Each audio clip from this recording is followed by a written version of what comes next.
சமீபத்தில் புதுசாக கட்சி ஆரம்பித்த தோழர் விஜய் அவர்கள் கூட அந்த துவக்க விழாவில் இதை பேசியிருந்தார். நிறைய பேர் பார்த்துருப்பீங்க. வந்தால் பேசிட்டு போகாமல் சும்மா அவர்களே அவர்களே அவர்களேன்னு கேட்குறீங்கன்ட்டு. நான் ஏறுகிற எல்லா மேடையிலும் இதற்கான பதிலை தருகிறேன், இந்த மேடையிலும் தருகிறேன். இந்த நிகழ்ச்சி முடிஞ்சு போகும்போது தயவு செஞ்சு இந்த நிகழ்ச்சியினுடைய பத்திரிகையை எல்லாருக்கும் கொடுங்க. இந்த பத்திரிகையை படித்து பார்த்தீங்கன்னா உங்களுக்கு தெரியும், இப்படி மேடையில் எல்லார் பேரையும் சொல்லி அவர்களே அவர்களேன்னு சொல்கிற பழக்கத்தை ஆரம்பித்தது திமுக. ஏன் தெரியுங்களா? இந்த பத்திரிகையை நல்லா படிச்சு பார்த்தீங்கன்னா இந்த பத்திரிகையில ஒரு இந்துவோட பேர் இருக்கும், பக்கத்திலே ஒரு இஸ்லாமியன் பேரும் இருக்கும், பக்கத்திலே ஒரு கிறிஸ்தவன் பெயரும் இருக்கும், ஒரு மேல் சாதிக்காரன் பெயரும் இருக்கும், ஒரு தாழ்த்தப்பட்ட பிற்படுத்தப்பட்ட வகுப்பை சேர்ந்தவன் பேரும் இருக்கும். இந்த ராயபுரம் பகுதியில் எல்லாருக்கும் தெரிஞ்ச ஒருத்தர் இருப்பாரு, அவரு பேரும் இருக்கும். யாருக்குமே தெரியாம மேடைக்கு பின்னாடி ஒருத்தர் இருப்பாரு, அவரு பேரும் இருக்கும். என் வயசு 23ங்க. என் வயசை விட அனுபவம் மிக்கவர்கள் மேடையில் இருக்காங்க, அவர்கள் பெயரும் இந்த பத்திரிகையில் இருக்கிறது. சின்ன பையன் என் பேரும் இந்த பத்திரிகையில் இருக்கு. ஆனா என்ன தெரியுமா சிறப்பு? நீ சின்ன பையனா பெரிய பையனான்றது முக்கியம் இல்ல, நீ என்ன சாதிக்காரன்றது முக்கியம் இல்ல, நீ எந்த மதத்தை சேர்ந்தவன்றது முக்கியம் இல்ல, நீ பணக்காரனா ஏழையான்றது முக்கியம் இல்ல, உன்னை ஊர்ல 4 பேருக்கு தெரியுமா தெரியாதன்றது முக்கியம் இல்ல. டேய், நீ மேடை ஏறிட்ட, உனக்கான மரியாதையை சம மரியாதையை நான் வழங்குகிறேன் என்ற பெயர்ல எல்லார் பேருக்கு பின்னாடி அவர்களே என்ற மரியாதை வழங்குகிற அந்த அரசியல் நாகரிகம் திராவிட முன்னேற்ற கழகத்தில் இருந்து பிறந்தது. அதனால நாங்க பேசுறத நீங்க கேட்குறீங்களோ இல்லையோ, தயவு செய்து இந்த நிகழ்ச்சியினுடைய துவக்கத்தில் அவர்களே அவர்களேன்னு சொல்றாங்க பாத்தீங்களா, தயவு செஞ்சு கேளுங்க. இந்த நாட்டினுடைய இறையாண்மை, இந்த நாட்டினுடைய சமத்துவம் இந்த மாதிரியான அரசியல் பத்திரிகைகள் மட்டும்தான் இருக்கு. என் அன்பிற்குரிய நண்பர்களே, இந்த நிகழ்ச்சியிலே ஒரு மாபெரும் கருத்தாழமிக்க நிகழ்ச்சியாக அரங்கேறி இருக்கிறது. இன்றைக்கு ஒன்றிய அரசு யாருக்கும் எந்த காலத்திலும் 1950களிலே தனி குடியுரிமையாக இந்தியா ஒதுக்கப்பட்ட போது அன்று முதல் இன்றைக்கு வரைக்கும் இருக்கிற எந்த ஒரு ஒன்றிய அரசும் ஒரு மாநிலத்தை, ஒரு மாநில அரசாங்கத்தை வஞ்சித்திராத வண்ணம் தொடர்ந்து வஞ்சித்துக் கொண்டிருக்கிறது. என்னுடைய பேச்சை எங்கிருந்து துவங்கலாம் என்று எண்ணுகிற போது அருணகிரிநாதர்னு ஒருத்தர் இருப்பார், எல்லாருக்கும் தெரியும், திக்குவாய். முருகன் தான் முத்துன்ற முதல் அடி எடுத்து கொடுத்து அவர் நாக்கில் வேளால எழுதி நீ இதை பற்றி பாடுன்னு சொல்லுவார். அந்த மாதிரி இன்னைக்கு என்னுடைய பேச்சை எப்படி துவங்கலான்னு நான் யோசிச்சுட்டு இருக்கும்போது எனக்கு ஒருத்தர் முதலடி எடுத்து கொடுத்தாரு. யார் தெரியுங்களா? மாண்புமிகு பாஜகவை சேர்ந்த ஐயா திரு எச் ராஜா அவர்கள். அண்ணன் திரு எச் ராஜா அவர்கள் சொன்ன அந்த வார்த்தையிலிருந்து தான் என்னுடைய உரையை துவங்கலாம் என்று நினைக்கிறேன். ரொம்ப காலத்துக்கு முன்னாடி ஒரு வார்த்தை சொன்னார், எத்தனை பேருக்கு ஞாபகம் இருக்குன்னு தெரியல. Mister M K. Stalin is more dangerous than கருணாநிதின்னு சொன்னார். Mister M K. Stalin is more dangerous than கருணாநிதின்னு சொன்னார். அந்த வார்த்தையை என்னுடைய பேச்சினுடைய அடிநாதமாக எடுக்கிறேன். Yes, mister M K. Stalin is more dangerous than Karunanidhi. ஏன் தெரியுங்களா? இந்த இந்தி திணிப்பு பிரச்சனை இன்னைக்கு நேற்று வந்தது இல்லைங்க, பல காலமா இருக்கு, பல தலைமுறைகளா இருக்கு. என் தாத்தா இதை எதிர்த்து போராடினார், எங்க அப்பா இதை எதிர்த்து போராடினார், இன்னைக்கு நானும் எதிர்த்து போராடுறேன். சொல்ல முடியாது நாளைக்கு என்னுடைய பிள்ளைங்க இதை எதிர்த்து போராட வேண்டிய அவசியம் இருக்கு. ஆனால் முத்தமிழறிஞர் கலைஞர் அவர்களை விட இன்றைய மாண்புமிகு முதல்வர் ஐயா திரு மு.க. ஸ்டாலின் அவர்களை ஒருபடி நான் உயர்த்தி பார்ப்பதற்கு காரணம் என்ன தெரியுமா? கலைஞர் தன் வாழ்நாள் முழுக்க பேசினார், தன் வாழ்நாள் முழுக்க எழுதினார். அப்படியெல்லாம் எழுதியும் பேசியும் கூட இந்த நாட்டில் இருக்கிற தமிழர்களுக்கு மட்டும்தான் அவரால் தமிழ் உணர்வை ஊட்ட முடிந்தது. இதுதான் வரலாறு. தமிழர்களுக்கு மட்டும்தான் அவரால் தமிழ் உணர்வை ஊட்ட முடிந்தது. ஆனால் மாண்புமிகு முத்துவேலர் கருணாநிதி ஸ்டாலின் செஞ்சது என்ன தெரியுமா? ஒரு தமிழனுக்கு தமிழ் உணர்வை ஊட்டியதோடு மட்டுமல்லாமல் ஒரு தெலுங்கு மக்களுக்கு தெலுங்கு உணர்வையும், ஒரு பீகாரிக்கு பீகார் மீதான பற்றையும், ஒரு மகாராஷ்டிர பகுதியைச் சேர்ந்தவனுக்கு தன்னுடைய தாய்மொழியான மராத்தியின் மீது பற்றையும், ஒவ்வொரு மாநிலத்தில் பிறந்தவனுக்குமான மாநில மொழியின் மீதான ஈர்ப்பினை நம்முடைய மாண்புமிகு முதல்வர் அவர்கள் ஏற்படுத்துகிறார். மேடை கிடைச்சிருச்சு, மைக்கு கிடைச்சிருச்சு, உருட்டு உருட்டு, இஷ்டத்துக்கு உருட்டு. நான் உருட்டலைங்க, உண்மையை சொல்றேன், ஆதாரத்தோட சொல்றேன். பாஜகவில இருந்து என்னுடைய ஆதாரத்தை கொண்டு வரேன். இன்றைக்கு ஒன்றியத்தில் பாஜக ஆட்சியில் இருக்காங்க பாத்தீங்களா? அந்த பாஜகவை தாங்கி பிடிக்கிற நாற்காலியிலே 4 கால்களிலே ஒரு காலாக இருக்கக்கூடிய எங்க அண்ணன் சொன்னது போல ஆந்திராவினுடைய முதலமைச்சர் சந்திரபாபு நாயுடு எந்த காலத்திலும் மோடியை எதிர்த்து பேசாத ஒரு தலைவர். அண்மையில சட்டசபையில் ஒரு வார்த்தை விடுறாரு, என்ன தெரியுங்களா? எதுக்கு இந்தியை நாங்க படிக்கணும்? இந்தி படிக்காத தமிழ்நாட்டை பாருங்கள், உலக அளவில் எல்லா மாநிலத்திலும் எல்லா நாடுகளிலும் உச்சாணி கொம்பை அலங்கரித்துக் கொண்டிருக்கிறார்கள். பேசுறது யாரு? திமுக காரனா? கிடையாது. காங்கிரஸ் காரனா? கிடையாது. பாஜகவினுடைய ஒற்றை காலாக இருக்கக்கூடிய ஐயா திரு சந்திரபாபு நாயுடு அவர்கள். மோடியினுடைய சொந்த மாநிலமான குஜராத்திற்கு மிக அருகாமையில் இருக்கிற மகாராஷ்டிர மாநிலத்திலே அண்மையில் நடந்த ஒரு செய்தி. அந்த மாநிலத்தினுடைய ஒரு அரசியல் கட்சி தலைவர், நவநிர்மான் என்கிற கட்சியினுடைய தலைவர், அண்ணன் திரு ராஜ் தாக்கரே அவர்கள் ஒரு மேடையில் பேசுகிறார். மகாராஷ்டிர மாநிலத்திலே மராட்டி தெரியாது என்று யாராவது சொன்னால் அவர்களை ஓங்கி பலார் என்று கன்னத்திலே அறையுங்கள் என்று மகாராஷ்டிர மாநிலம் இன்றைக்கு சொல்லுகிறது. ஆனால் கடந்த 100 ஆண்டு காலமாக ஒரு மாநிலம் தன்னுடைய தாய்மொழியை காப்பாற்றுவதற்காக போராடி கொண்டிருக்கிறது. இன்னைக்கு தமிழ்நாட்டை பார்த்து மகாராஷ்டிராவும் ஒரிசாவும் ராஜஸ்தானும் குஜராத்தும் வங்காளம் தன்னுடைய தாய்மொழியை எப்படியாவது காப்பாற்ற வேண்டும் என்கிற அந்த தாய்மொழி பற்றை ஒரு மாநிலம் கொண்டிருக்கிறது என்று சொன்னால் அதற்கு மிக முக்கியமான காரணம் எங்கள் ஐயா திரு மாண்புமிகு முதல்வர் Thiru Muthuvelar Karunanidhi Stalin. Yes, mister M K. Stalin is more dangerous than Karunanidhi. Karunanidhi தமிழர்களை மட்டும்தான் உசுப்பி விட்டார். எங்கள் ஐயா திரு முத்துவேலர் கருணாநிதி அவர்கள் தமிழரை மட்டும் உசுப்பவில்லை, ஒரு ஒரிசாக்காரனையும் வங்காளியும் குஜராத்தியும் பீகாரையும் உசுப்பி விட்டுக் கொண்டிருக்கிறார்.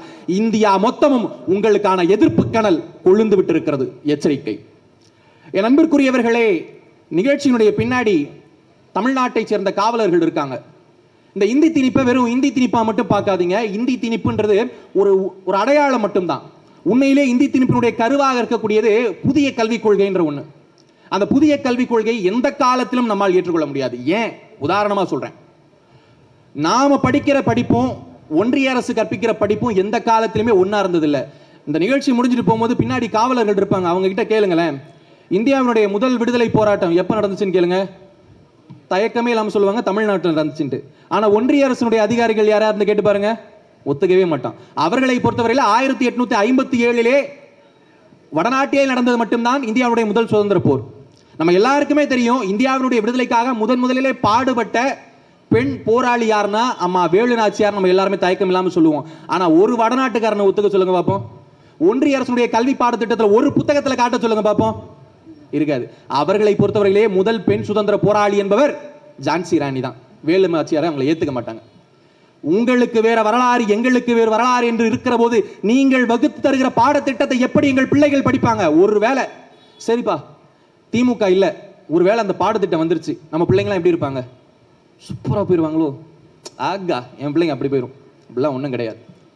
இன்னைக்கு இங்க இருக்கிற எல்லாருக்கும் ஒரு மத நம்பிக்கை இருக்கு. யாரும் மத நம்பிக்கை இல்லாதவங்களாம் இல்லை. எங்க அண்ணன் சோமசுந்தரம் அண்ணன் வீட்டுக்கு போயிருந்தேன். அது வீடா கோயிலான்னு தெரியல, அவ்வளோ அழகா மெயின்டைன் பண்ணியிருந்தாங்க. கோயில் மாதிரியே இருந்துச்சு. இங்க இருக்கிற எல்லாருக்குமே ஒரு மத நம்பிக்கை இருக்கு இல்லைங்களா? ஆனா மத நம்பிக்கை வேற, மூட நம்பிக்கை வேற. நம்முடைய அறிவியல் மத நம்பிக்கை மட்டும்தான் ஏற்றுக்கொள்கிறது, மூட நம்பிக்கை ஏத்துக்கல. இங்க இருக்கிறவங்க நம்ம யாருக்குன்னா தலைவலி வந்துச்சுன்னா கோயிலுக்கு போவோம், சாமியை பார்ப்போம், விபூதி வைப்போம், நேராக போயிட்டு டாக்டரை பார்ப்போம். திருநீர் வச்சுட்டா போவோம், என் தலைவலி போயிடும், நீங்க யாரும் வீட்டில் போய் படுக்கிறது இல்லைங்க, மருத்துவமனைக்கு போவோம். இது நம்முடைய அறிவியல், நம்முடைய கல்வி திட்டம், நம்முடைய அறிவு இதுதான். ஆனா பாஜக ஆளுகிற ஒன்றிய வடக்குல எப்படி நடக்குது தெரியுமா? உதாரணத்துக்கு ஒரு 2-3 விஷயத்த சொல்றேன். ஒரு அம்மாவுக்கு ஒரு மாசத்துக்கு முன்னாடி பாம்பு ஒன்று கடிச்சிருச்சு. இங்க யாருன்னா பாம்பு கடிச்சா என்ன பண்ணுவீங்க? பாம்பு கடிச்சா என்னக்கா பண்ணுவீங்க? ஹாஸ்பிட்டலுக்கு போவீங்க, இல்லைன்னா அந்த காயத்தை கீறி ஏதாவது நாட்டு மருந்தாச்சு உடனடியாக போடுவீங்க. ஆனா பாம்பு கடிச்ச அந்த அம்மாவை அப்படியே தூக்கி ஒரு தொட்டி நிறைய சாணியை நிரப்பி அந்த சாணியில முக்கி வச்சுட்டாங்க. 1 மணி நேரம் கழிச்சு அந்த அம்மாவை தூக்கி பார்க்குறாங்க, செத்த பிணமாக அந்த தாய் மேலே வருகிறார். இதுதான் அவர்களுடைய அறிவியல். ஒரு குழந்தை பிறந்த 6 மாசமா அழவே இல்லையாம். நம்ம தாத்தா பாட்டியா இருந்தா என்ன பண்ணுவாங்க? உரம் ஏதாவது விழுந்துச்சான்னு தட்டி பார்ப்பாங்க, இல்லை ஏதாச்சும் மருந்து ஏதாவது கொடுத்து பார்ப்பாங்க, இல்லை நேராக தூக்கிட்டு ஹாஸ்பிட்டலுக்கு போவோம்.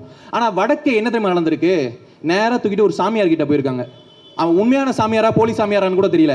அந்த கை குழந்தைய காலில் கைத்தை கட்டி தலைகீழ நெருப்புக்கு மேலே தொங்க விட்டுருக்காங்க. நினைச்சு பாருங்க, ஒன்றிய அரசினுடைய புதிய கல்வி திட்டம் வந்தால் தமிழ்நாடு இப்படிப்பட்ட அறிவியல் அறிவற்ற மாநிலமாக மாறி போகும். ஒரு பச்சை குழந்தைய காலில் கைத்த கட்டி நெருப்புக்கு மேல தொங்க விட்டுருக்காங்க. அந்த குழந்தைகளுடைய கண்கள் அவிந்து அந்த குழந்தை துடிதுடிச்சு செத்து போச்சு. இப்படி ஒரு அறிவற்ற மாநிலத்தை வகுத்து கொண்டு இருக்கிற ஒன்றிய அரசு தான் முன்னோக்கி ஒரு முன்னுதாரணமாக இருக்கக்கூடிய தமிழ்நாட்டினுடைய அறிவியலை இன்றைக்கு கேள்வி பேசிக் கொண்டிருக்கிறது. என்னுடைய அன்பிற்குரியவர்களே, இன்றைக்கு கல்வித்தரத்தை குறித்து பேசுவதற்கு ஒன்றிய அரசு எப்படி துணியுதுன்றது எனக்கு தெரியல. ஒரு மாநிலத்தை உதாரணத்துக்கு சொல்றேன். இன்னைக்கு இங்க இத்தனை பேர் இருக்கீங்க, பின்னாடி தம்பிமார்கள்லாம் இருக்கீங்க. தம்பிமார்களா அண்ணன்மார்களாம் தெரியல, வயசுல மூத்தவங்க கூட இருக்கலாம், மன்னிச்சுக்கோங்க. தயவு செஞ்சு உண்மையை சொல்லுங்க, உங்கள் தாய்மார்கள்ல தகப்பன்மார்கள் எத்தனை பேர் கூலி வேலை செய்யறாங்க? கை தூக்குங்க. சும்மா பயப்படாம கை தூக்குங்க. அத்தனை பேருடைய வீட்லயும் கூலி வேலை செய்யறவங்க இருக்காங்கல்ல. இப்ப இந்த மேடையில நின்றுட்டு திமுக மேடையில இருந்து நான் சொல்றேன், யார் யார் வீட்டுல பெத்தவங்க தாய் தகப்பன் கூலி வேலை செய்யறாங்களோ அவங்க வீட்டு பிள்ளைங்களா கூலி வேலை தான் செய்யணும். நீங்க படிக்க கூடாது அப்படி நான் சொன்னா நீங்க என்ன பண்ணுவீங்க? பாவம் அங்க ஒருத்தர் கல்லெல்லாம் வேற தூக்குறாரு இல்லைங்களா? கல்லு பறக்கும்னு நினைக்கிறேன். நான் சொல்லும் போது உங்களுக்கு சிரிப்பா இருக்கு, ஆனால் இதை ஒரு திட்டமாக ஒன்றிய அரசு வகுத்திருக்கிறது நண்பர்களே. விஸ்வகர்மா திட்டம் என்கிற ஒரு திட்டம், தயவு செஞ்சு புரிஞ்சுக்கோங்க. அந்த விஸ்வகர்மா திட்டம் என்னன்றதை புரிஞ்சுக்கோங்க. நீங்க பல நடிகர்களை பாருங்க, விசில் அடிங்க, கை தட்டுங்க, அவர்கள் பின்னாடி போங்க, எனக்கு அதை பத்தி கவலை இல்லை. ஆனா அந்த நாட்டினுடைய அரசியலை தயவு செஞ்சு புரிந்து கொள்ளுங்கள். இந்த விஸ்வகர்மா திட்டம் ஒன்றே போதும். ஒன்றிய அரசு எப்படிப்பட்ட கல்வியை நமக்கு தருகிறது. என் அப்பா கல்லு அடிக்கிற அந்த தச்சரா இருந்தார்னா நான் கல் தைக்க தச்சரா கத்துக்கணுமா? அதுக்கு ஒன்றிய அரசு எனக்கு மானியம் கொடுக்குமா? எங்க அப்பா செருப்பு தைக்கிறாருன்னு வச்சுக்கோங்க நண்பர்களே, கூலி தொழிலாளருடைய பிள்ளைகளே, உங்களுக்கு தான் சொல்றேன். உங்க அப்பா அம்மா செருப்பு தைக்கிறாங்கன்னு வச்சுக்கோங்களேன், நீங்க படிச்சு கலெக்டர் ஆகக்கூடாது, நீங்க படிச்சு டாக்டர் ஆகக்கூடாது, நீங்க படிச்சு போலீஸ் ஆபீசர் ஆகக்கூடாது, நீங்களும் அதே செருப்பு தைக்க கத்துக்கணும். ஒன்றிய அரசு உங்களுக்கு உதவித்தொகை கொடுக்கும். உங்க அப்பா அம்மா கூலி வேலை செய்யறாங்க, உங்க அப்பா அம்மா தோட்ட வேலை செய்யறாங்கன்னா நீ படிச்சு டாக்டர் ஆயிடக்கூடாது. நீ எப்படி டாக்டர் ஆக? உனக்கு அந்த அகிருது கிடையாது, உனக்கு அந்த தகுதி கிடையாது. நீயும் அதே ஒரு தோட்டக்காரன் வேலைக்கு தான் போகணும். அதுக்கு நான் உனக்கு நான் ஊதியம் கொடுக்கிறேன். இதுதான் ஒன்றிய அரசு வகுத்திருக்கிற கல்வி திட்டம், புதிய கல்வி திட்டம். இந்த புதிய கல்வி திட்டத்தை பேசுகிற ஒன்றிய பாஜக அரசை தான் அண்மையிலே ஐயா திரு எடப்பாடியார் அவர்களும் சந்தித்தார். அண்ணன் திரு சீமான் அவர்களும் நேத்து போய் சந்திச்சுட்டு மேடையில பேசுறாரு. நான் கூட என்னமோ நினைச்சேன், அந்த மனுஷனை கொஞ்சம் கூட யோசிக்காம மேடையில பேசுகிறார். உலகம் முழுக்க சென்று தமிழினுடைய பெருமையை ஐயா மோடி அவர்கள் பரப்புகிறாராம். சொல்றது யாரு? அண்ணன் சீமான். சந்தேகம் இருந்தா தேடி பாருங்க, அவர் பேசினது இன்னைக்கு வீடியோல இருக்கு. அண்ணன் திரு சீமான் அவரிடம் ஒரே ஒரு கேள்விதான் நான் கேட்கிறேன். ஒட்டுமொத்த இந்தியாவிலையும் வெறும் 24,000 பேர் மட்டுமே பேசுகிற சமஸ்கிருதத்திற்கு ஒன்றிய அரசு ஒதுக்கி இருக்கிற நிதி எவ்வளவு தெரியுங்களா? 2,869 கோடி. எத்தனை? வெறும் 24,000 பேர் மட்டுமே பேசுகிற சமஸ்கிருதத்துக்கு 2,869 கோடி. ஆனால் 8 கோடி பேர் பேசுகிற தமிழுக்கு அவர்கள் ஒதுக்கிய நிதி வெறும் 100 கோடி. இந்த பிரதமர் தான் உங்களுக்கு உலகம் ஃபுல்லா போய் தமிழை பரப்புறாரா? எப்படிங்க நாக்குல நரம்பு இல்லாம பேசுறீங்க? தமிழர், தமிழ்நாடு, தமிழினம் பேசுறீங்களே, இன்றைக்கு தமிழ்நாட்டை வஞ்சித்துக் கொண்டிருக்கிற அதே மோடி சர்க்காரை மேடை ஏறி பாராட்டுகிறீர்களே. உங்கள் தமிழ் உணர்வு, உங்கள் தமிழ் அறிவு, நீங்கள் படித்த அதே தமிழ் அறம் உங்களை சுட்டு விடாதா? எப்படிங்க கொஞ்சம் கூட தயங்காம பேசுறீங்க? இன்றைக்கு அதற்கு நேர் எதிராக ஒரு மாநிலம் செயல்பட்டு கொண்டிருக்கிறது. இன்னைக்கு படிக்கிற பிள்ளைங்க காலையில பள்ளிக்கூடத்துக்கு போனா காலை உணவு திட்டம், மதியமாச்சுனா மதிய உணவு திட்டம், ஒட்டுமொத்தமாக கல்வி இலவசம். இந்த மாநிலம் வளர்ந்து கொண்டிருக்கிறது. பெண் பிள்ளைங்க படிக்கிறாங்களா? இங்க இத்தனை தாய்மார்கள், தகப்பன்மார்கள் இருக்கீங்க. பிள்ளைங்க 10ஆம் கிளாஸ் போனா படிக்கணுமே, அந்த பிள்ளைங்களுக்கு ஒரு பயம் இருக்கும். ஆனா தாய் தகப்பனுக்கு ஒரு பயம் வரும். என்ன தெரியுமா? பிள்ளை 10ஆம் கிளாஸ் வந்துருச்சு, 3 வருஷம் காலேஜுக்கு சேர்க்கணும், நல்ல காலேஜா சேர்க்கணும், குறைஞ்சது 30,000 40,000 செலவாகும். என்ன பண்ணுவோம்? கடைசி நேரத்தில் யார்கிட்ட போய் கையேந்துவோம்? இப்பயே ஒரு 1000 ரூபா 2000 எடுத்து வைப்போம். எடுத்து வைப்போம். பார்த்தீங்களா, நம்ம எவ்வளவு பெரிய பணக்காரர் வேணா இருக்கலாம், சேமிச்சு வைப்போம். என் பிள்ளை 10ஆம் கிளாஸ் படிக்க போகுது, நாளைக்கு அது கல்லூரியில் சேர்க்கணும், ஒரு 2000 நான் சேர்த்து வைக்கணுமே. என் பையன் படிக்கிறான், நாளைக்கு டாக்டர் ஆகணும், இன்ஜினியர் ஆகணும் கேட்பானே, அப்ப என் கையில காசு இருக்காது, நான் சேர்த்து வைக்கணுமே. நாம சேர்த்து வைப்போம். பாத்தீங்களா, ஒரு தாயாக தகப்பனாக இருந்து நாம சேர்த்து வைப்போம். பாத்தீங்களா, அதே மாதிரி இங்கு அமர்ந்திருக்கிற நம்முடைய பிள்ளைகளுக்காக தாய்க்கு தாயாக, தந்தைக்கு தந்தையாக கோட்டையிலே அமர்ந்து கொண்டு நம் நாட்டினுடைய முதலமைச்சர் சேர்த்து வைத்துக் கொண்டிருக்கிறார். அதுதான் நம்முடைய பிள்ளைகளுக்கு வழங்கப்படுகிற தமிழ் புதல்வனுக்கான 1000 ரூபாய் என்பதும், மற்றும் பெண் பிள்ளைகளுக்கு வழங்கப்படுகிற அந்த 1000 ரூபாய் என்பது நம்முடைய பிள்ளைகளுடைய படிப்பு செலவுக்காக வழங்கி கொண்டிருக்கிறார். இந்த விடியல் பயண திட்டத்தை பத்தி எல்லாரும் பேசினாங்க. என்னப்பா பொம்பளைங்களுக்கு பஸ் ஃப்ரீயா விட்டா அதனால அவ்வளோ பெரிய திட்டமான்ட்டு, அவ்வளோ பெரிய திட்டமானு கேட்குறீங்கல்ல. ஒரே ஒரு செய்தியை மட்டும் சொல்றேன். இந்த விடியல் பயண திட்டமும், மகளிருக்கான உரிமை திட்டமும், பெண் பிள்ளைகளுக்கான கல்வி ஊக்கத்தொகை திட்டமும் தந்த ஒரு உள்ளாக்கம் என்ன தெரியுமா? அதனால் அடைந்த வளர்ச்சி என்ன தெரியுமா? இந்த 4 ஆண்டுகள்ல 34 விழுக்காடு, எத்தனை? 34 விழுக்காடு உயர்கல்வியில பெண் பிள்ளைகளுடைய சேர்க்கை அதிகரித்திருக்கு. என்னுடைய தலைவன் இந்த பெண் பிள்ளைகளை வீட்டு அடுப்பங்கரையை விட்டு கல்லூரியினுடைய ஆய்வகத்திற்கு அழைத்து வந்திருக்கிறார். அதுதான் என் தலைவனுடைய சாதனை. என் அன்பிற்குரியவர்களே, நிதி பங்கீடு பத்தி பேசுறோம். நம்ம எல்லாரும் நினைச்சிட்டு எல்லாரும் ரொம்ப மகிழ்ச்சியா இருக்கும். ஆனா நம்ம கிட்ட நிறைய பேர் கேட்டிருப்பாங்க இல்லைங்களா, என்ன திமுகன்னு பேசிட்டு இருக்கேன், என்ன மாசம் 1000 ரூபா கொடுத்துட்டா போதுமா? பொங்கல் போச்சு. எத்தனை பேர் இந்த கேள்வியை கேட்டிருப்பாங்க நம்ம கிட்ட? பொங்கல் போச்சு, ஒரு 1000 ரூபா கொடுத்தாங்களா? வெறும் 2 கரும்பு கொடுத்து அனுப்பிச்சு விட்டாங்க. அவர்களுக்கெல்லாம் நான் சொல்ற அந்த குட்டி கதையை போய் சொல்லுங்க. என்ன தெரியுங்களா, வீட்டில் எல்லார் வீட்லையும் ஒரு குழந்தை இருக்கும். வருஷத்துக்கு ஒரு நாட்டி பொங்கல், தீபாவளி ஏதாவது ஒன்று வரும். அன்னைக்குன்னு பார்த்து வீட்டில் தாய் மாமா, அத்தை மாமா, சித்தப்பா யாராவது ஒருத்தவங்க வருவாங்க. அன்னைக்குன்னு பார்த்து அந்த குழந்தைக்கு அந்த சித்தப்பாவையும் மாமாவையோ அத்தையோ ரொம்ப பிடிச்சி போகும். ஏன் தெரியுமா? அந்த குழந்தைக்கு அன்னைக்கு என்ன கேட்டாலும் அவங்க வாங்கி தருவாங்க. போகும்போது கடைசியில் ஒரு 100-200 கையில் கொடுத்துட்டு போவாங்க. ஆனால் அந்த பிள்ளைக்கு கடைசி வரையும் தெரிவதே இல்லை, தன்னுடைய வாழ்விற்காக தாய் மாமனும் அத்தையும் சித்தப்பாவும் சித்தியும் இன்னைக்கு வருவாங்க, நாளைக்கு போயிடுவாங்க. ஆனால் நம்முடைய படிப்பு செலவு, தன்னுடைய உணவு செலவு, தன்னுடைய உடைக்கான செலவு எல்லாவற்றையும் தன்னுடைய தாயும் தந்தையும் நான் ஏற்றுக்கொண்டிருக்கிறார்கள் என்பது கடைசி வரை அந்த குழந்தைக்கு தெரிவதே இல்லை. அதைத்தான் நம்முடைய முதல்வர் செய்கிறார். நம்முடைய முதல்வர் ஆண்டுக்கு ஒரு முறை 1000 ரூபாய் கொடுப்பவர் அல்ல, உங்கள் உரிமைகளை காக்க, உங்கள் கல்வியை காக்க, உங்கள் தரத்தை காக்க மாதா மாதம் 1000 ரூபாய் கொடுத்து கொண்டிருக்கிறார். என் தலைவன் சித்தப்பன் கிடையாதுங்க, என் தலைவன் அண்ணன் கிடையாது, என் தலைவன் மாமன் கிடையாது, வருஷத்துக்கு ஒரு நாள் வந்துட்டு போற சொந்தக்காரன் கிடையாது. என் தலைவன் என் தாயுமானவன், என் தந்தைக்கு சமமானவன். என் வாழ்க்கையில் நடக்கிற நல்லது கெட்டதை தனிப்பட்ட முறையில் நின்று பார்க்கக்கூடிய தலைவன். என் அன்பிற்குரியவர்களே, தொகுதி மறுசீரமைப்பு எல்லாரும் தயவு செய்து கேட்க வேண்டிய செய்தி. தமிழ்நாடு முழுக்க ஓராண்டுக்கு முன்னாடி கொந்தளிச்சோம். எதுக்கு தெரியுங்களா? தமிழ்நாட்டில் நடந்த விஷயத்துக்காக இல்ல, மணிப்பூர்ல ஒரு கலவரம் நடந்துச்சு. 2 பெண்களை நிர்வாணமாக்கி தெருவில் ஓட விட்டு அடிச்சதை பார்த்து இந்தியாவில் எந்த மாநிலம் வருத்தப்பட்டுச்சோ தெரியலங்க, தமிழ்நாடு லிட்டரலி கண்ணீரே விட்டுச்சு. கட்சி வேறுபாடு இன்றி எல்லாருமே அழுதோம். தொகுதி மறுசீரமைப்புக்கும் அதுக்கும் என்ன சம்பந்தம் நீங்க கேட்டீங்கன்னா, நம்ம எல்லாரும் புலம்புறோம்ல, இப்ப மணிப்பூர்ல அவ்வளவு பெரிய கலவரம் நடக்குது, பிரதமர் போக மாட்டாரு, உள்துறை அமைச்சர் போக மாட்டாரு, ராணுவத்தை அனுப்ப மாட்டீங்க, எந்த பாதுகாப்பும் செய்ய மாட்டீங்கன்னு புலம்புறோம்ல. அவங்க ஏன் செய்யலன்னு என்னைக்காவது யோசிச்சிருக்கோமா? காரணம், மணிப்பூருக்கு நாடாளுமன்றத்தில் இருக்கக்கூடிய உறுப்பினர்களுடைய எண்ணிக்கை வெறும் 2 பேர் தான். ஒட்டுமொத்த நாடாளுமன்றத்திலுமே மணிப்பூருக்காக பேசக்கூடிய உறுப்பினர்களுடைய எண்ணிக்கை 2 தான். நல்லா நினைவு வச்சுக்கோங்க. ஒருவேளை நம்முடைய கையை மீறி தமிழ்நாட்டுக்குள்ள இருக்கக்கூடிய சில நம்பிக்கை துரோகிகளாலோ அல்லது ஒன்றியத்தில் இருக்கக்கூடிய சர்வாதிகாரிகளாலோ ஒருவேளை தொகுதி மறுசீரமைப்பு என்பது வந்தால் சொல்லவே முடியாது, தமிழ்நாடு இன்னொரு மணிப்பூரா போகும். மணிப்பூரில் நடந்த அதே கலவரம் தமிழ்நாட்டில் மூழும். மணிப்பூரில் நடந்த அதே கொடுமை தமிழ்நாட்டில் நடக்கும். ஆனா அதை விட உச்சபட்சமான கொடுமை என்ன தெரியுங்களா? அப்ப நமக்காக பேசுறதுக்கு நாடாளுமன்றத்தில் யாருமே இருக்க மாட்டாங்க. 40 நாடாளுமன்ற உறுப்பினர்களை வைத்திருக்கிற போதே ஒன்றிய அரசு எத்தனை வஞ்சனைகளை செய்கிறது.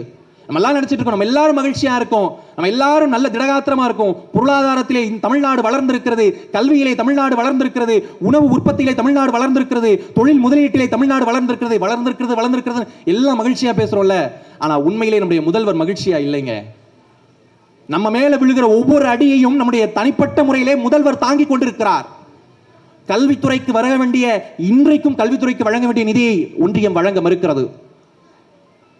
ஒன்றிய அரசினுடைய நிதி பங்கீட்டிலே தமிழ்நாடு பாரபட்சம் பார்க்கப்படுகிறது. அண்ணன் சோமசுந்தரம் அவர்கள் கூட சொன்னாரு, நம்ம 1 ரூபா கொடுத்தா 27 பைசா தான் கொடுக்கணும் நீங்க. ஆனா நான் என்ன தெரியுமா சொல்றேன், சரி நான் பெரிய மனசோட விடுறேன், தமிழ் எப்பயுமே கொடுத்தே பழக்கப்பட்டவன்ல, சரிடா 27 பைசா எடுத்துட்டு போய், எனக்கு அது போதும், 27 பைசா போதும், பாக்கி 63 பைசா நீ வச்சுக்கடா அப்படின்ட்டு நான் விட நினைச்சா கூட என்னால விட முடியல. ஏன் தெரியுமா? 1 ரூபாய் நான் கொடுக்குறேன், நல்லா கேட்டுக்கோங்க, உங்க சட்ட பாக்கெட்ல இருந்து 1 ரூபா நான் எடுக்கிறேன், திருப்பி உங்களுக்கு நான் 21 பைசா கொடுக்குறேன். அப்ப நான் உங்களை எப்படி பார்க்கணும், எவ்வளவு மரியாதையா நடத்தணும்? அவன் 1 ரூபா கொடுத்துட்டு என்கிட்ட 27 பைசா தான் வாங்கியிருக்கான், பாக்கி காசை என்னையே வச்சுக்க சொல்றான், என்ன பயன்படுத்திக்க சொல்றான், என்னை எவ்வளவு மரியாதையா நீ நடத்தணும். ஆனால் ஒன்றியத்தை ஆள்கிற பாஜக பிரதமர் வடநாட்டில் என்ன பேசுகிறார்? ராஜஸ்தானில் அவர் பேசியது என்ன? ராஜஸ்தான் மக்களே, தமிழ்நாட்டுக்கு போகாதீங்க, தமிழ்நாட்டில் உங்களுக்கு பாதுகாப்பு இல்ல. பீகாருக்கு போறாரு, பீகார் மக்களே தமிழ்நாட்டுக்கு போகாதீங்க, தமிழ்நாட்டில் உங்களுக்கு பாதுகாப்பு இல்ல. எல்லாத்தையும் விட ஒரிசாவில் அவர் பேசுறார், நல்லா கேட்டுக்கோங்க. ஒரு நாட்டினுடைய பிரதமர் ஒரிசாவில் பேசுகிறார். ஒரிசா பூரி ஜெகநாதருடைய கோவில் சாவியை தமிழர்கள் திருடி எடுத்துட்டு போய் தமிழ்நாட்டில் வச்சுக்கிட்டாங்கன்னு ஒரு ஒன்றியத்தினுடைய பிரதமர் பேசுகிறார். யாரை பார்த்து பேசுறீங்க? வந்தாரை வாழ வைக்கிற தமிழ்நாடு 1 ரூபாயை இந்த நாட்டினுக்காக கொடுத்து விட்டு வெறும் 27 பைசாவை மட்டுமே பெற்றுக்கொண்டு பாக்கி இருக்கக்கூடிய 63 பைசாவை இந்த இந்திய நாட்டினுடைய வளர்ச்சிக்காக விட்டுக் கொடுக்கிற ஒரு மாநிலத்தை சுட்டிக்காட்டி நீங்கள் திருடர்கள் என்கிறீர்கள். நாங்க எப்படிங்க விடுவோம்? தமிழன் சுயமானவன் மிக்கவன் இல்லையா? தமிழனுக்கு என்ற தனி தன்மானம் இல்லையா? தமிழன், தமிழ்நாடு, தமிழ் முப்பாட்டம் பாட்டம் பேசுறவெல்லாம் கடைசியில் உங்க கூட கூட்டணி வச்சாரும் வாய்ப்பு இருக்கு. அதற்கான வேலை தான் போயிட்டு இருக்கு. அம்மையார் நிர்மலா சீதாராமன் அவர்களை பார்த்தாச்சு. இன்னைக்கு மேடையிலையும் எந்த அளவுக்கு ஜால்ரா தட்ட முடியுமோ தட்டியாச்சு. நான் கேட்கிறேன், திராவிட முன்னேற்ற கழகத்திலே வெறும் 23 வயதான ஒரு இளம் பேச்சாளனுடைய கேள்விகளில் ஒரு கேள்விக்கு உங்களால் பதில் சொல்ல முடியுமா? எல்லாத்தையும் விட திமுக காரன் ஏன்பா இதெல்லாம் கேட்குறீங்க, திமுக காரனுக்கு அப்படி என்னப்பா தமிழ்நாட்டு மேல அக்கறை, தமிழ்நாட்டில் வேற எந்த கட்சியுமே இல்லையா நீங்க கேட்டீங்கன்னா நிறைய கட்சி இருக்கு. ஆனா அந்த கட்சியினுடைய ஃபார்மெட்லாம் பார்த்தீங்கன்னு வச்சுக்கோங்களேன், மேல ஒரு தலைவன் இருப்பான், கீழே தொண்டன் இருப்பான். ஆனா திமுகவினுடைய ஃபார்மெட் இருக்கு பாத்தீங்களா, அது நேர் எதிரான ஃபார்மெட். கீழே தொண்டன் இருப்பான், அந்த தொண்டன்ல இருந்து ஒரு தலைவன் வருவான். இதை உணர்த்துவதற்கு ஒரு சின்ன உதாரணம் சொல்றேன். நிறைய பேருக்கு இந்த வரலாற்று உண்மை தெரியாது. நீங்க எத்தனை பேர் திமுக தொண்டர்கள் இருக்கீங்க, தயவு செஞ்சு காலரை தூக்கி விட்டு பெருமையா நில்லுங்க. ஏன்னா உலகத்துல எந்த கட்சிக்காரனுக்கு இல்லாத ஒரு பெருமை திமுக காரனுக்கு இருக்கு. என்ன தெரியுமா, 1980களில் முத்தமிழறிஞர் கலைஞர் அவர்கள் முதல்வராக, மன்னிக்கணும், 1970களில் முத்தமிழறிஞர் கலைஞர் அவர்கள் முதல்வராக இருக்கிற போது திண்டுக்கல் மாவட்டத்தில் கோவிந்தசாமி அப்படின்ற ஒரு ஏழை தொண்டன், இங்க இருக்கீங்க பாத்தீங்களா, மேடைக்கு பின்னாடி கூட சில தொண்டர்கள் இருக்கலாம், யாருன்னே தெரியாது, ரொம்ப ஏழையான தொண்டர், யாருக்கும் தெரியாது, ரொம்ப கடினமான உழைப்பாளி, நல்ல ஏழை தொண்டர் திண்டுக்கல் மாவட்டத்தில். ஆனா முத்தமிழறிஞர் கலைஞர் அவர்கள் முதலமைச்சர். அந்த ஏழை தொண்டன் கோவிந்தசாமி என்ன செய்யறாரு, அந்த திண்டுக்கல் மாவட்டத்தில் குடகனாறுன்னு ஒரு ஆறு ஓடி வருதுங்க, அந்த ஆத்துக்கு குறுக்க ஒரு அணை கட்டணும். இந்த அணைய முத்தமிழறிஞர் கலைஞர் அவர்கள் கட்டி கொடுக்கணும். அவர் கட்டி கொடுக்கிற வரைக்கும் நான் காலில் செருப்பு போட மாட்டேன் அப்படின்ட்டு ஒரு விரதத்தை அவர் எடுக்கிறார். சரிங்களா, கலைஞருடைய காதுக்கு செய்தி போகுது.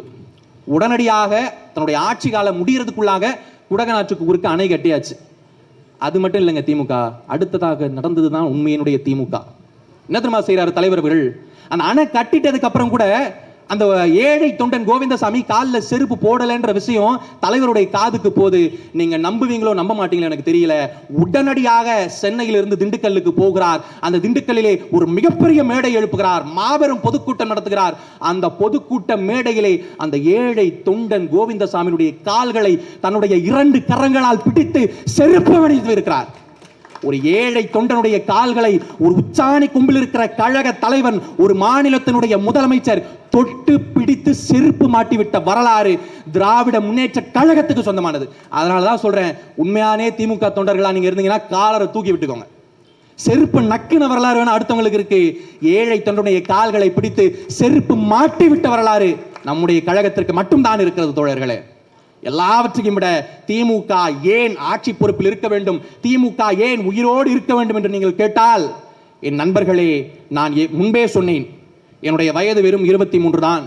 இந்த மேடையில் இருக்கிற அண்ணன் திரு ரவிச்சந்திரன் அவர்களாக இருக்கட்டும், அண்ணன் திரு RD சேகர் அவர்களாக இருக்கட்டும், அண்ணன் திரு ரவீந்திரன் அவர்களாக இருக்கட்டும், மன்னிக்கணும், இவர்கள் எல்லோருடைய அனுபவம் என்பது என்னுடைய வயதை விட இரட்டிப்பானது. கிட்டத்தட்ட ஒரு 50 ஆண்டுகள் 40 ஆண்டுகள் அனுபவம் மிக்கவர்கள். என்னுடைய பேர் பார்த்தீங்கன்னா டெக்ஸின் ரொமேரியோ. ஆனால் இந்த மேடையில் இருக்கிற யாருமே இவன் பேர் டெக்ஸின் ரொமேரியோன்னு இருக்கு, இவன் கிறிஸ்தவனா இருப்பான் போலயே, சிறுபான்மை இனமாச்சே, யோசிக்கல. சின்ன பையன்பா, இவனை போய் மேடை ஏற்றுறீங்க, இத்தனை பெரிய மனுஷங்க கீழே உட்காந்துருக்காங்க, ஒரு மாவட்ட பொறுப்பாளர் உட்காந்துருக்காரு, சின்ன பையன், அது 23 வயசு பையனை மேடை ஏற்றுறீங்க, யோசிக்கல. நான் என்ன சாதின்னு இந்த மேடை பார்க்கல, என் அப்பா திமுகவா அதிமுகவா இந்த மேடை பார்க்கல, என் அம்மா பாஜகவா காங்கிரஸா இந்த மேடை பார்க்கல. என்னுடைய படிப்பு இருக்கு, என்னிடம் தகுதி இருக்கு, என்னிடம் வாசிப்பு இருக்கிறது, என்னிடம் பேச்சு திறமை இருக்கிறது, இந்த பையனிடம் அறிவு இருக்கிறது, ஏத்ரா மேடையில. இவ்வளவுதான் திமுக. திமுகவிற்கு உங்களுடைய சாதி தேவையில்லை, திமுகவிற்கு உங்களுடைய மதம் தேவையில்லை, நீங்க எந்த இனத்தை சேர்ந்தவர்கள், எந்த மொழியை பேசுகிறீர்கள், உங்க அப்பா அம்மா யாரு, உங்க ஊர் ஏது, நீங்க எப்படி மேட்டுக்குடி சாதியா கீழ் சாதியா, எதுவுமே திமுக தேவையில்லை. உங்களிடம் திறமை இருந்தால், உங்களிடம் தைரியம் இருந்தால், உங்களிடம் தன்னம்பிக்கை இருந்தால், உங்களிடம் தியாக உணர்வு இருந்தால், அர்ப்பணிப்பு உணர்வு இருந்தால், அது ஒன்றே திமுகவிற்கு போதும். என்னுடைய அன்பு தம்பிமார்களே தங்கைமார்களே, நல்லா கேட்டுக்கோங்க. முன்னாடி இருப்பவர்கள் எல்லாம் அரசியலில் பழந்தின்னு கொட்டை போட்டவர்கள். இவர்கள் காலத்திற்கு பின்னால் அரசியலை நாம் தான் முன்னெடுக்க போகிறோம். நீங்க அரசியல் மேடை ஏறுறப்போ எவனும் உங்களை பார்த்து ஏய் நீ என்ன சாதிரான்னு கேட்காம இருக்கணும்னா, தம்பி நீ கிறிஸ்தவனா இஸ்லாமியனா இந்துவான்னு கேட்காம இருக்கணும்னா, தம்பி உங்க அப்பா பணக்காரனா ஏழையா கேட்காம இருக்கணும்னா, உங்க அம்மா அந்த கேஸ்ட்ல கேட்காம இருக்கணும்னா, நீ ஏழை பணக்கார சாதி வித்தியாசம் மத வித்தியாசம் எந்த மொழி எந்த நாட்டை சேர்ந்தவன் எந்த வேறுபாடும் இல்லாம உன்னுடைய படிப்பையும் உன்னுடைய அறிவையும் மட்டும் வைத்து உன் வாழ்க்கையில் நீ முன்னேற வேண்டும் என்றால் அதற்கு திமுக உதயசூரியன் கருப்பு சிவப்பு வண்ணம் இந்த நாட்டில் உயிரோடு இருக்க வேண்டும். இருந்தா மட்டும்தான் உன்கிட்ட எவனும் சாதி கேட்க தயங்குவான், உன் மதத்தை கேட்க தயங்குவான், உன் அப்பா அம்மாவை பத்தி கேட்க தயங்குவான், உன் அறிவை மட்டுமே நம்புவான். சரிங்களா? இதை மனதில் நிறுத்தி திராவிட முன்னேற்ற கழகத்தினுடைய கொள்கையை வாசியுங்கள். திமுகவினுடைய வரலாறு தெரிந்தால் இன்றைக்கு முளைக்கிற காளான்களின் பின்னால் நீங்கள் நிச்சயம் செல்ல மாட்டீர்கள். தயவு செய்து திமுகவை வாசியுங்கள் தோழர்களே என்று சொல்லி என் தலைவர் முத்தமிழறிஞர் கலைஞர் இருக்கிற திசை நோக்கி வணங்கி என்னுடைய உரையைக்கு திரையிடுகிறேன். வாழ்க தமிழ், வளர்க திராவிடம். நன்றி, வணக்கம்.